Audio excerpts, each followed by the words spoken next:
Breaking overnight traffic stopped in downtown during a street takeover in front of Crypto.com Arena. America, after years of letting criminals turn LA into their personal playgrounds, residents are finally saying enough is enough. We're talking about organized criminal activity where young people are terrorizing entire neighborhoods every weekend while their parents sit at home and do absolutely nothing. But here's what really gets me. These aren't just random kids having fun. This is coordinated criminal behavior where parents need to be held accountable when their minors are out there destroying communities. One resident told reporters they have PTSD from living in their own home because of weekly criminal invasions at 3 a.m.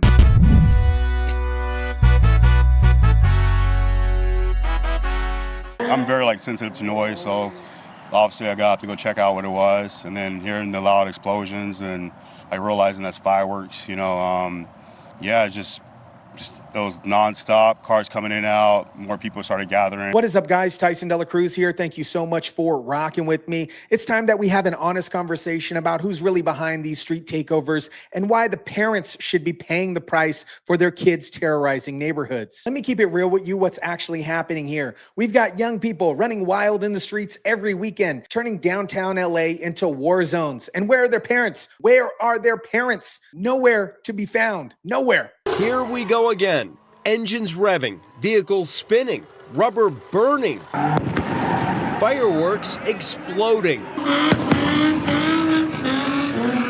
These are the sights and sounds of the latest street takeover in downtown Los Angeles. And here's what really gets me. When minors are involved in these criminal activities, the parents should be held accountable. They're not orphans running wild in the streets. These are kids whose parents know exactly what they're doing every weekend and chose to do nothing about it. Think about this. While law-abiding families are trying to sleep at 3 a.m., these parents are letting their kids terrorize entire neighborhoods with commercial-grade fireworks, burnouts, and criminal chaos. Where is the parental responsibility? I thought it was warfare going on, 3 o'clock in the morning. My younger side of me says that was pretty cool.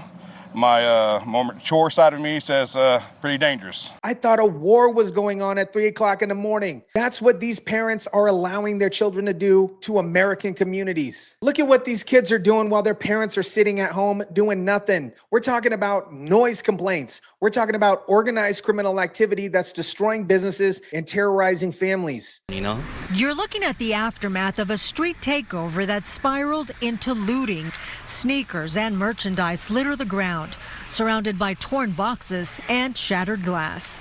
Thousands of dollars in goods were stolen. Just a few weekends ago, businesses were looted during these takeovers. Thousands of dollars in merchandise stolen, stores destroyed, communities held hostage. Where are the parents of these kids? Nowhere to be found. They're not paying for the damage. They're not apologizing to the community, and they're certainly not stopping their kids from doing it again next weekend. Here's what a business owner said. It's hard for a business to recuperate after because it's like they see these things happening and it's like no one is here to help. This is what happens when you have soft on crime policies. It's hard for a business to recuperate after that because it's like they see these things happening and it's like no one's here to help them. No one's here to help them because the parents who raise these criminals, these little hombres, are nowhere to be found either when it's time to actually take responsibility. We need to get honest what's happening in LA. This isn't random teenage rebellion. This is a systematic failure of parenting in certain communities where parents have completely avoided their responsibility to raise law-abiding children. Just last month, a new report came out showing a dramatic increase in street takeovers across LA County,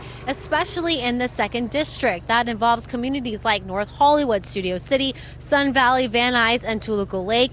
That is where they saw a 64% increase in the last 3 months. LA has seen a 64% increase in street takeovers in just the past 3 months. That's not random. That's a cultural problem where parents have failed to teach their children basic respect of law and order. And here's what really gets me. These same communities that produce kids who terrorize neighborhoods are the first ones to cry about police brutality and over-policing. But when their kids are out here turning downtown into war zones every weekend, what do you expect? Other city officials can put together a plan to kind of slow it down and get these people in a different direction as far as, maybe get in the gym, find another hobby. I don't know, find another thrill, but because you're literally impacting everybody around you. One resident begs city officials to get these people in different directions because they're literally impacting everybody around you. But the real question is, where are the parents who should be redirecting their own children? Here's another thing that drives me crazy. Social media is making this worse by glamorizing criminal behavior. These kids are chasing clout and viral moments, risking criminal records for Instagram likes, and their parents do nothing to monitor or control their social media activity. The promoters are trying to make money from this.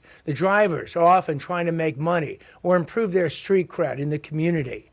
And the spectators are out there trying to enjoy. I don't even say enjoy. It's almost be titillated by this excitement. Just look how organized this is. Promoters making money, drivers building street cred, spectators getting entertainment. This isn't spontaneous teenage rebellion. This is coordinated criminal behavior that parents are allowing their children to participate in. And when these kids get arrested, guess who shows up crying about, my little Joker, fool, he's a good boy. He was just at the wrong place at the wrong time, fool. The same parents knew exactly what their kids were doing every weekend and chose to do nothing about it, fool. This is what has been plaguing and ravaging communities for years.